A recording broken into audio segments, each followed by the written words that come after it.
Welcome to This Week in East Brunswick. This week, the Girl Scouts of Delaware Raritan honor 6 women of distinction at their annual awards dinner. Judith Leblein will speak with them and the Girl Scouts they mentor. Also, we want you to know about a couple of upcoming events: the annual Daisy Breakfast, the Friends of the Library book sale at the Brunswick Square Mall. On Making a Difference with Dian D. Diane learns more about the Council on Gambling, and we'll have a review of Monday's Town Council meeting.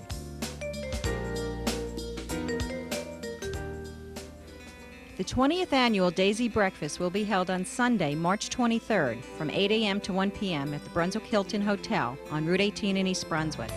Meet your neighbors, make new friends, and enjoy the best breakfast buffet in town, featuring eggs, bacon, ham, home fries, pancakes, donuts, rolls, juice, coffee, tea, and milk. Tickets are $10 for adults and $2 for kids under 10, and parking is free at the Hilton. Sponsored by the East Brunswick Local 9 of the New Jersey Law Enforcement Officers Association, proceeds from the breakfast directly benefits persons with disabilities who participate in the Daisy Recreation Program. Designed to promote the concept of education through recreation for the challenged population, the Daisy Recreation Program is sponsored by the East Brunswick Division of Recreation and the Daisy Association. This popular community event is run by volunteers who work tirelessly throughout the year, planning the breakfast, and then all coming together the day of the event, preparing, serving, and cleaning up. The success of the event would not be possible without the generosity of the many donations received from the following donors: the East Brunswick Hilton Hotel, Plum Rose USA, LaFair 2 Bake Shop, Lamo Builders Incorporated, Austin Cossack Jr. Associates, and the New York and New Jersey Port Authority PBA. Breakfast tickets are available at the East Brunswick Recreation Office, the Municipal Clerk's Office, and at the door. Please call 732-390-6797 or 732-390-6850 for more information. At this week's Town Council meeting, the discussion and the passing of the capital operating budget was surpassed only by the Township Administrator's introduction of the proposed stormwater management regulations.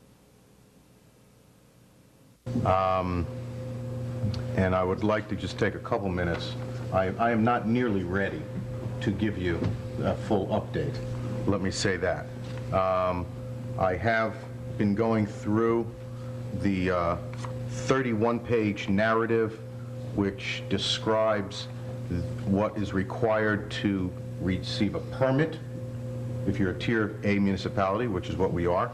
I have gone through the 11-page fact sheet on how to draft such a permit.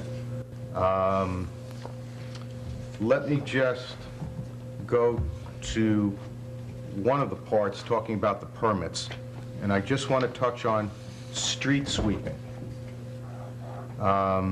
Street sweeping, this is the minimum standard that we have to meet for our municipalities on all roadways that are curbed. Sorry, Mayor. My street is not curbed. Right. Nor is mine. We have to, in all commercial and industrial areas, sweep a minimum of once a month. We shall also sweep streets after each storm where de-icing materials have been applied within 1 week of complete snow melt and within 1 week of any leaf collection. You know that we are involved in leaf collection activities through all of November and December.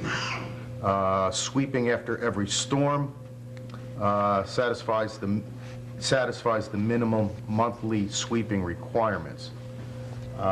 When you take a look at everything that's required from a programmatic standpoint, from the street sweeping, from the design and implementation and enforcement, this will cost us,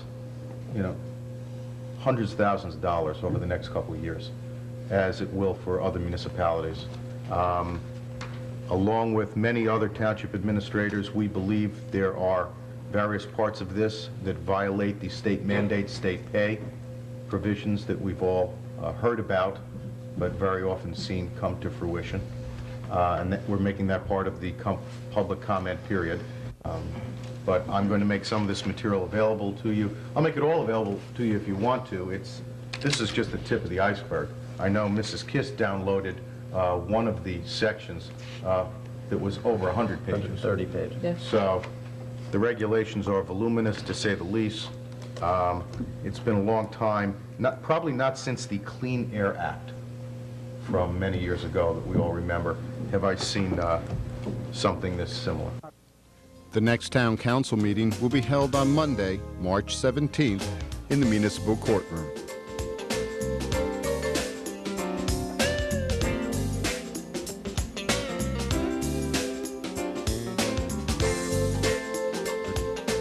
Parents and school districts are being warned about a relatively new tumbling dice game similar to craps that's becoming increasingly popular among high school teens and can lead to violence. Hi, I'm Dian D, and with me today is Terry Ellman. He's an education coordinator with the Council on Compulsive Gambling of New Jersey. Hi, Terry, how are you? Hi, Diane, okay. So teens are betting their lunch money, their allowances, their paychecks, playing dice games such as CeeLo, cards, scratch-offs, and betting on sports teams. Now, I understand that 95% of young gamblers are male high school students? That's correct. It's the competitiveness among them.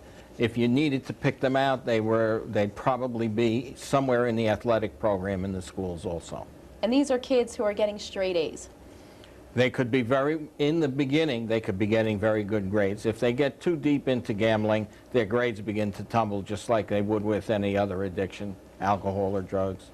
Why do females get involved in gambling later in life?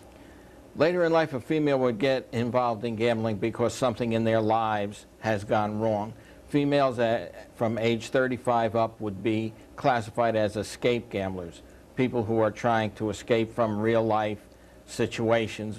They gamble and gets them, particularly in Atlantic City at a slot machine, it just puts them in another world. Males are generally what they call action gamblers. They're there for the action, and they'll play games of skill where the females will play games of chance. So why don't girls get involved in high school as much as they would older in life? Their thoughts are on other things, and maybe they just don't feel that that's one of the things they would want to spend or lose money on. So this particular game, CeeLo, this dice game that kids are playing, why is it so dangerous? It's dangerous because it can be played, and often is played, on credit, so that teachers or counselors walking by don't see them actually gambling. And anything that you play on credit, at some point you have to pay up. And when you have a tendency to gamble and lose, you might bet more than you actually have in your pocket to pay. And thereby you get a little, when you can't pay, you get a little problem with, which often leads to violence. And a lot of times the parents and administrators don't even know what's going on, right? They don't know that the kids are actually gambling. They think they're just playing a dice game. That's correct. And that's why one of the things that we try and do is let everybody know what's going on. That's the reason for, in the street language, they play it as if there were money on the table. But with no money on the table, no one really knows that there's true gambling and money losses going on.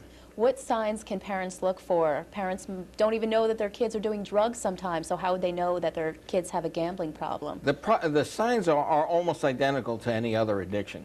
Grades going down, lack of interest, disappearing from time to time, always on the telephone, not able to watch television without flipping the channel to look at a score. And the big one, of course, money missing or valuables missing, because when they run out of money, they'll often take money from the home or take valuables from the home and sell them. Why do people become compulsive gamblers? You mentioned it's an addiction. It's a disease like alcoholism. No one knows why a person becomes one, but there's usually a few stages that they go through, and one is the winning stage. In the beginning, they usually win. In fact, will have a big win, and always remember that. But because they gamble so long and often, the odds catch up to them, they begin to lose, and then they begin to do, the major thing is called chasing. They begin to bet larger to win back money that they lost, and then at some point they can cross over the line and it becomes an impulse disorder and addiction, and they can't stop. Now, Terry, there's an unidentified South Jersey school that actually has a gambling problem, and your organization is trying to help out, and this is the first program in the nation being done? That's correct, and it's working so well. It started out with 13, we're up to over 20, and young people in the program are actually inviting friends of theirs that they think have a problem to come into the problem. We've brought in people from true life situations, people that work in casinos, people that work for the police department, people that are in the treatment field. Everyone is donating their time and efforts for free in order to try and help. And it's a 10-week program, and it will keep repeating throughout the school year. And Terry, real quickly, there's also pending legislation to incorporate gambling in the curriculum in public schools? That's correct. It's already passed all of the committees of the Assembly, and it's just getting ready for a full Assembly vote. And in fact, we were talking to the sponsor of the bill in the Senate, Senator Palaio. He's going to make sure that it gets up for a vote in the Senate very shortly. And Terry, for people who want more information about the Council on Compulsive Gambling of New Jersey or help because they have a gambling problem, what can they do? They can call 1-800-GAMBLER 24 hours a day, 7 days a week, or they can look up our website, www.800gambler.org. For Making a Difference, I'm Dian D.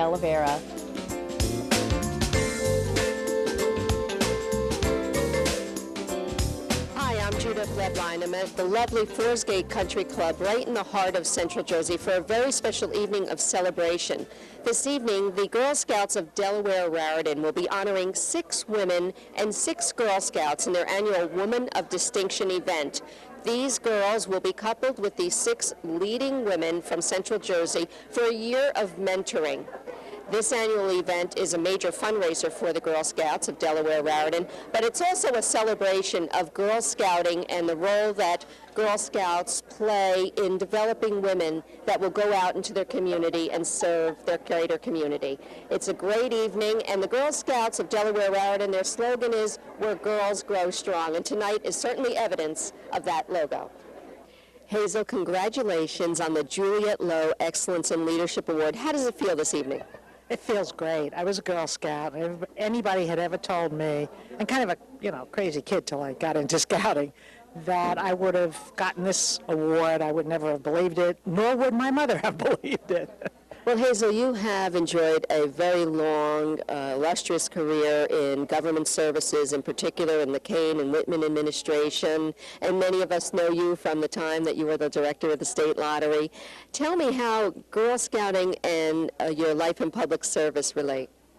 Well, I think what I learned in scouting really was a set of values and a way of moving forward in my life. I learned discipline and what it means to be honorable and honest and ethics and how when you start something, you finish it, and pride and being able to work together, with alone, but having a sense of being able to accomplish something alone, which are your badges, but also working together with people to get from one place to the other. It just gave me a very solid foundation to move forward as I grew up. Tell me your reaction when you were first contacted by the Girl Scouts. I was delighted because I started the Trenton Materials Exchange, and I'm very happy any publicity I can get for the exchange, because our idea is to teach people about reuse and keep usable items out of the environment. Now, how long have you been a Girl Scout, Lindsay, and has the area of the environment always been interesting to you?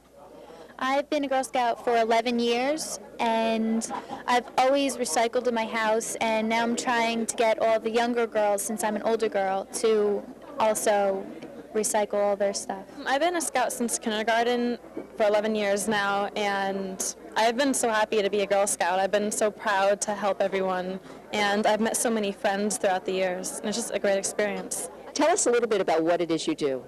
I am the regional director for the wealth management group of PNC Advisors in Princeton.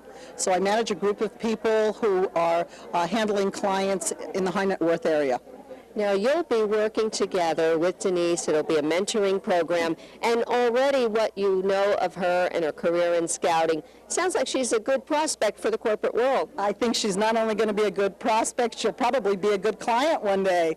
I work at ETS, and I'm the Vice President and General Manager of the Division of Teaching and Learning, which is the part of ETS that does everything we do with teachers and is in charge of English language assessment. Now, ETS, I know what it is, but for our viewers, what is ETS?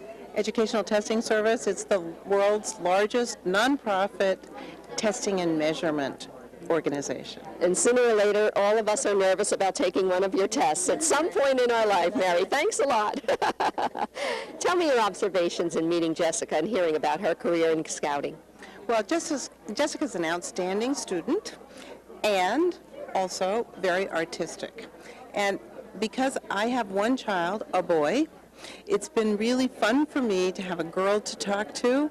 It's also a way to enter the world of late adolescence and high school, thinking about college and careers. It's really an education, and I've enjoyed it tremendously. And there's still the year ahead. Now, Jessica, tell me about scouting and what it's meant to you in your life. Well, I've been in Girl Scouts since I was 5, I think. Really long time. For a while, I wanted to quit. My mom made me stay, but I'm pretty happy about it now. I'm glad that I stayed in it because it taught me a lot of things, and it's been a lot of fun. I'm the president and CEO of QualCare. We're a managed care company here in New Jersey that offer a PPO product as well as an HMO product to employers for their employees. Now, tell me what your reaction was when you were notified that you were selected as one of the Women of Distinction for 2003. Well, I was ecstatic and certainly very surprised. I remember being a Brownie and a Girl Scout and remembering how important that was to me in my career and to where I am today. So I was thrilled to be recognized by an organization that I was so fond of, and that helped me get to where I am today. How important of a role has mentoring played in your career? It's been very important to me. Unfortunately, most of my mentors were men, so the opportunity to mentor a young woman is perfect, and it's just what I've always dreamed about doing, and so to do it with the Girl Scouts is just a great opportunity. Adriana, have you come to realize yet, of all the Girl Scouts in Central Jersey, only 6 were selected? How did you feel when you were selected to be a Girl Scout of distinction? I was very happy. At first, I was surprised, but when Ms. Bailey told me, I was very happy. Really. Tell me about your scouting experience. What is it about scouting that you love? I love the fact that we can visit younger children and talk about them about scouting, and it has been great for me. Now, you've met Annette. You're going to spend a year in a mentoring program. What are your observations about Annette? Tell me what you think. Well, actually, I read an article about her, and I have seen her wonderful work. She's the president of QualCare, and she made me realize the really need for nurses, and her accomplishments have just made me looking forward to pursuing my goal of becoming a nurse. Have you found mentoring to be helpful to you as you were building your career? Absolutely. I began my career with State Senator Winona Lippman, who had a group of young women that she mentored, and you see the seeds of that even this evening with folks like Jean Fox, who's the president of the Board of Public Utilities, and others. So mentoring has been a big part of my life because I saw it close up. Megan, of all the Girl Scouts in Central Jersey, only 6 were picked. What's your reaction? I was very, very happy to be picked as a Girl Scout of Distinction. I was honored, and I felt like I had the opportunity to meet somebody, and I got to meet Christy, and she's absolutely wonderful. And I was very happy. What are some of the things you've thought about doing in your future? Right now, I'm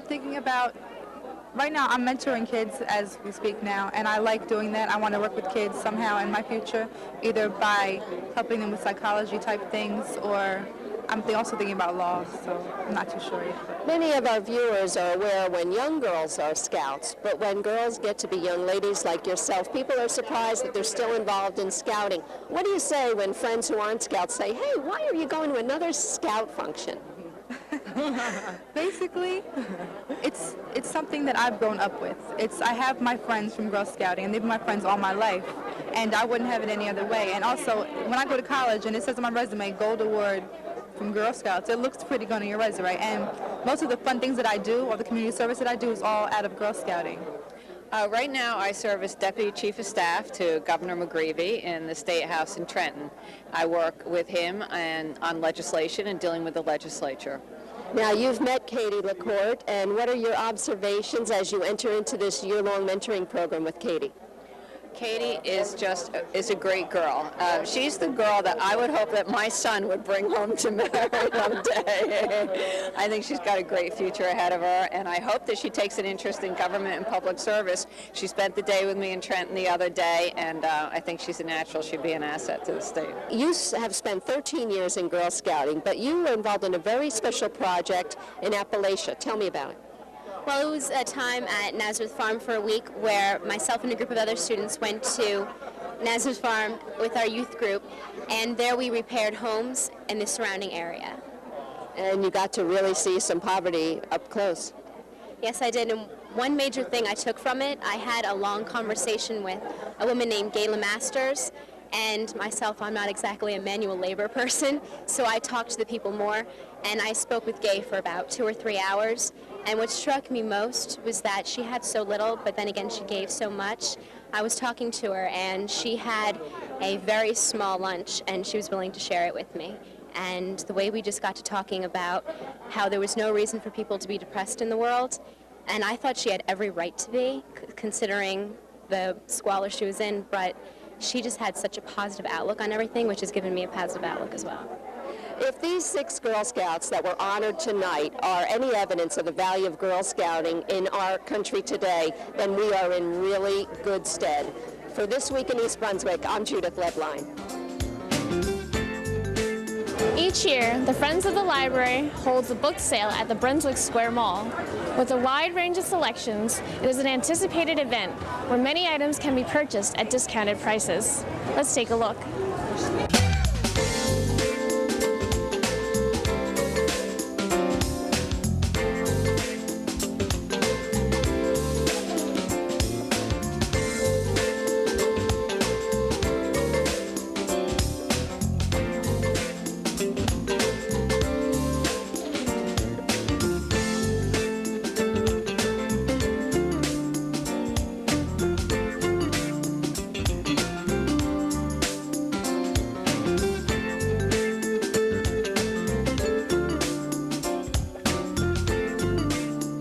What kind of preparations are needed beforehand?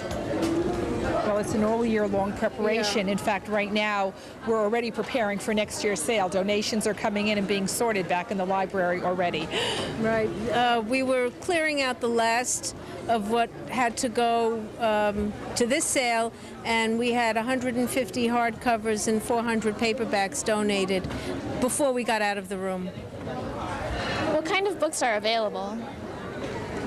Well, every type. I mean, do you want to know specifically, or Robin, do you want to? Any big titles? Well, titles would be, we have a lot of whatever was new in hardcover in the past year.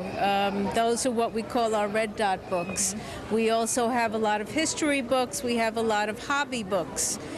Books about pets, books about how to build things. We have gardening books, we have cookbooks, we have romance novels, we have paperback fiction, we have reference books, children's books, tons of children's books.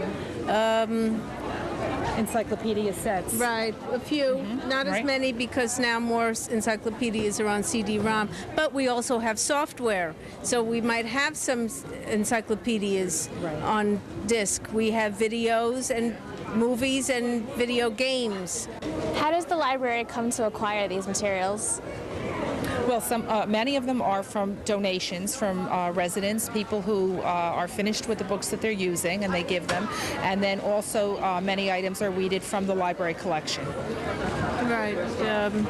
Lots of times people, when they move, before they move to a new house, want to clean out their houses. Sometimes we even have closeouts from stores, used Booksale, bookstores.